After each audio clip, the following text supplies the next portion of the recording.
श्री गणेशाय नमः। माताएं एवं बहनों, दोस्तों और साथियों, आपको भक्ति सागर चैनल में बहुत बहुत स्वागत है। तो दोस्तों, आज हम सुनेंगे संकष्टी गणेश चतुर्थी की व्रत कथा। गणेश चतुर्थी व्रत की 4 प्रमुख कथाएं, जिसे सुनने से आपकी सारी संकट दूर हो जाएगी और आपकी सभी मनोकामनाएं पूरी हो जाएगी। ये कथा प्रचलित है, जिसे सुनने से आपकी सभी मनोकामनाएं पूरी हो जाएगी। तो आइए सुनते हैं। संकष्टी गणेश चतुर्थी व्रत करने से घर परिवार में आ रही विपदा दूर होती है। कई दिनों से रुके मांगलिक कार्य संपन्न होते हैं तथा भगवान श्री गणेश से असीम सुखों की प्राप्ति करते हैं। माह की किसी भी चतुर्थी के दिन भगवान श्री गणेश की पूजा के दौरान संकष्टी गणेश चतुर्थी व्रत की कथा सुनना बहुत जरूरी होता है। इससे संबंधित 4 कथाएं प्रचलित है। पहली कथा। एक बार देवता कई विपदाओं में घिरे थे, तब वह मदद मांगने के लिए भगवान शिव के पास आए। उस समय शिव के साथ कार्तिकेय तथा गणेश जी भी बैठे थे। देवताओं की बात सुनकर शिव जी ने कार्तिकेय और गणेश जी से पूछा कि तुम में से कौन देवताओं के कष्ट का निवारण कर सकता है। तब कार्तिकेय व गणेश जी दोनों ने ही स्वयं को इस कार्य के लिए सक्षम बताया। इस पर भगवान शिव ने दोनों की परीक्षा लेते हुए कहा कि तुम दोनों में से जो सबसे पहले पृथ्वी की परिक्रमा करके आएगा, वही देवताओं की मदद करने जाएगा। भगवान शिव के मुख से यह वचन सुनते ही कार्तिकेय अपने वाहन मोर पर बैठकर पृथ्वी की परिक्रमा के लिए निकल गए, परंतु गणेश जी सोच में पड़ गए कि वह चूहे के ऊपर चढ़कर सारी पृथ्वी की परिक्रमा कैसे करेंगे। तब वो इस कार्य में उन्हें बहुत समय लग जाएगा। तभी उन्हें एक उपाय सूझा। गणेश अपने स्थान से उठे और अपने माता पिता की 7 बार परिक्रमा करके वापस बैठ गए। परिक्रमा करके लौटने पर कार्तिकेय स्वयं को विजेता बताने लगे। तब शिव जी ने श्री गणेश से पृथ्वी की परिक्रमा न करने का कारण पूछा। तब गणेश जी ने कहा, माता पिता के चरणों में ही समस्त लोक है। यह सुनकर भगवान शिव ने गणेश जी को देवताओं के संकट दूर करने की आज्ञा दी।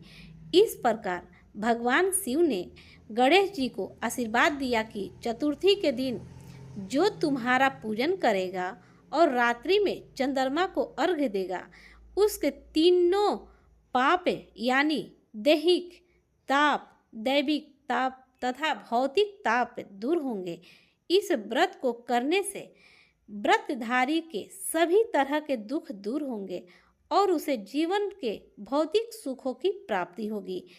चारों तरफ से मनुष्य की सुख समृद्धि बढ़ेगी। पुत्र पुत्रादि धन ऐश्वर्य की कमी नहीं रहेगी। गणेश चतुर्थी व्रत की दूसरी कथा।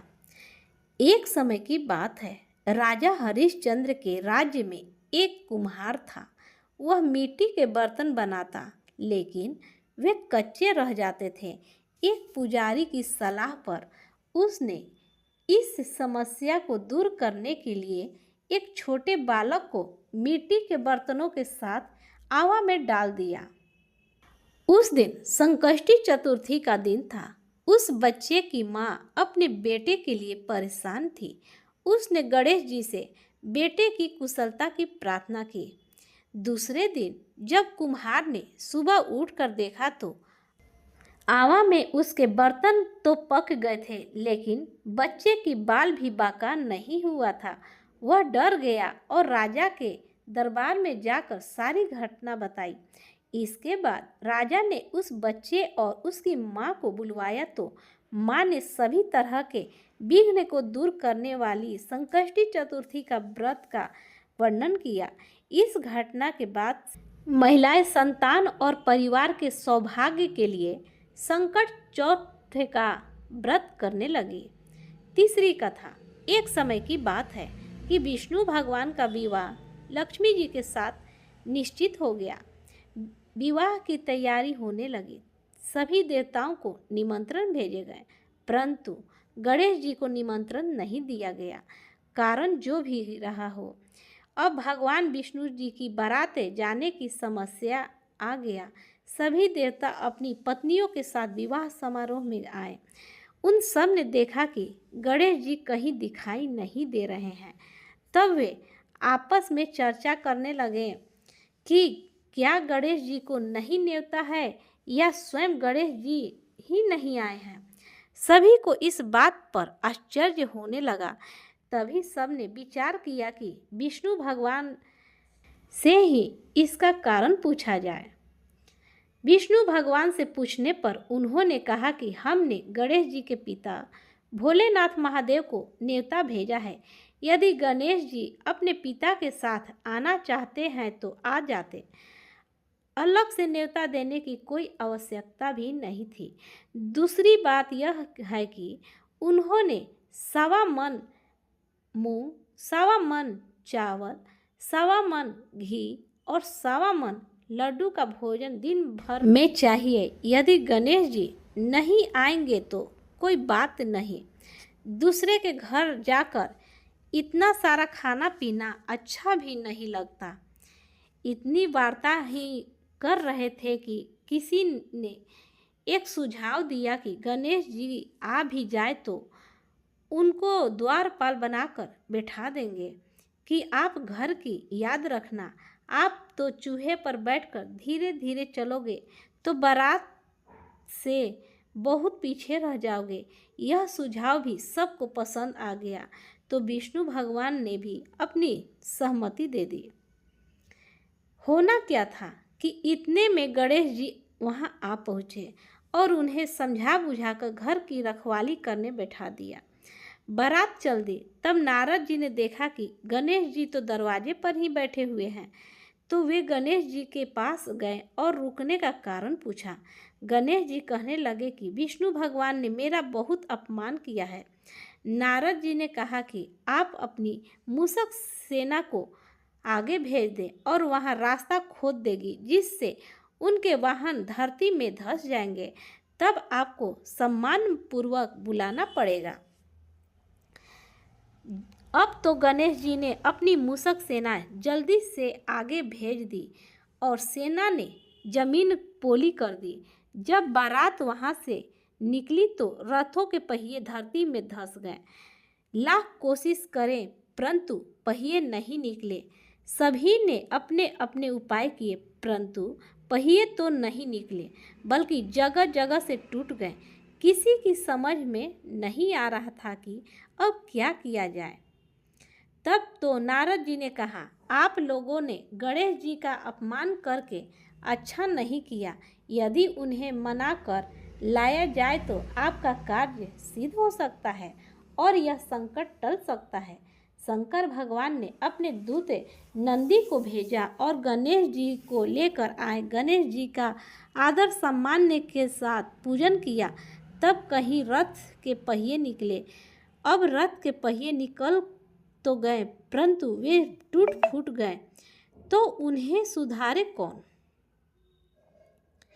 पास के खेत में खाती काम कर रहा था, उसे बुलाया गया। खाती अपना कार्य करने के पहले श्री गणेशाय नमः कहकर गणेश जी की वंदना मन ही मन करने लगा। देखते ही देखते खाती ने सभी पहियों को ठीक कर दिया। तब खाती कहने लगा कि हे देवताओं, आपने सर्वप्रथम गणेश जी को नहीं मनाया होगा और न ही उनकी पूजन की होगी, इसलिए तो आपके साथ यह संकट आया है। हम तो मूर्ख अज्ञानी हैं, फिर भी पहले गणेश जी को पूजते हैं, उनका ध्यान करते हैं। आप लोग तो देवतागण हैं, फिर भी आप गणेश जी को कैसे भूल गए। अब आप लोग भगवान श्री गणेश जी की जय बोलकर जाएं तो आपके सब काम बन जाएंगे और कोई संकट भी नहीं आएगा। ऐसा कहते हुए बारात वहां से चल दी और विष्णु भगवान का लक्ष्मी जी के साथ विवाह संपन्न हो गया।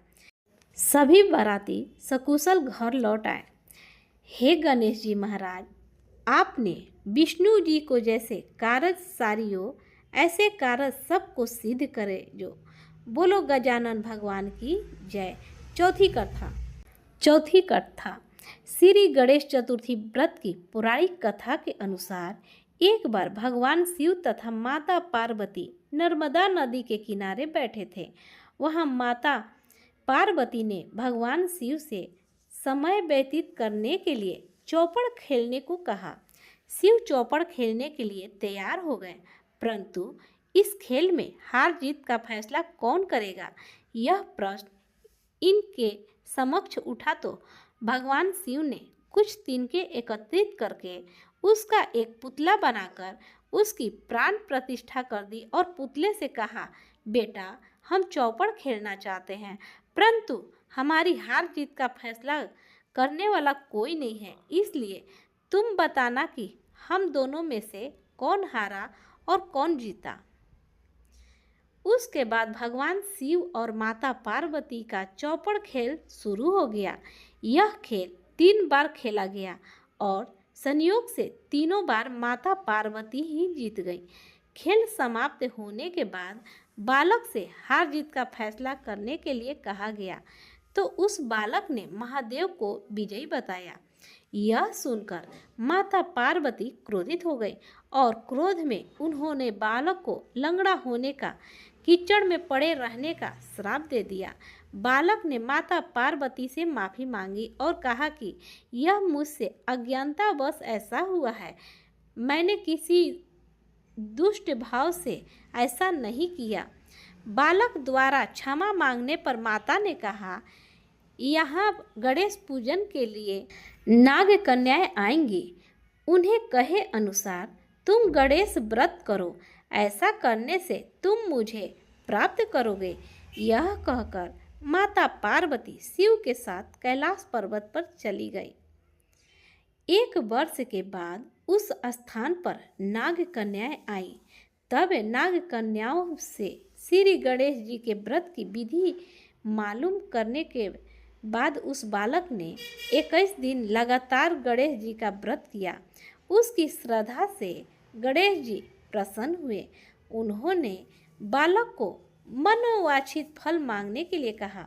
उस पर उस बालक ने कहा, हे विनायक, मुझ में इतनी शक्ति दीजिए कि मैं अपने पैरों से चलकर अपने माता पिता के साथ कैलाश पर्वत पर पहुंच सकूं और वे यह देख प्रसन्न हो।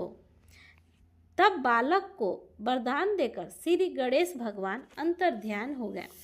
इसके बाद वह बालक कैलाश पर्वत पर पहुंच गया और कैलाश पर्वत पर पहुंचने की अपनी कथा उसने भगवान शिव को सुनाई। चौपड़ वाले दिन से माता पार्वती शिव जी से विमुख हो गई थी, अतः देवी के रुष्ट होने पर भगवान शिव ने भी बालक के बताए अनुसार 21 दिन तक गणेश जी का व्रत किया। इस व्रत के प्रभाव से माता पार्वती के मन में भगवान शिव के लिए नाराजगी दूर हो गई। तब यह व्रत विधि भगवान शंकर ने माता पार्वती को बताई। यह सुनकर माता पार्वती के मन में भी अपने पुत्र कार्तिकेय से मिलने की इच्छा जागृत हुई। तब माता पार्वती ने भी 21 दिन तक श्री गणेश जी का व्रत किया तथा दुर्वा, फूल और लड्डुओं से गणेश जी का पूजन अर्चन किया। व्रत के 21वें दिन कार्तिकेय स्वयं माता पार्वती से आ मिले। उस दिन से श्री गणेश चतुर्थी का यह व्रत समस्त मनोकामनाओं की पूर्ति करने वाला व्रत माना जाता है।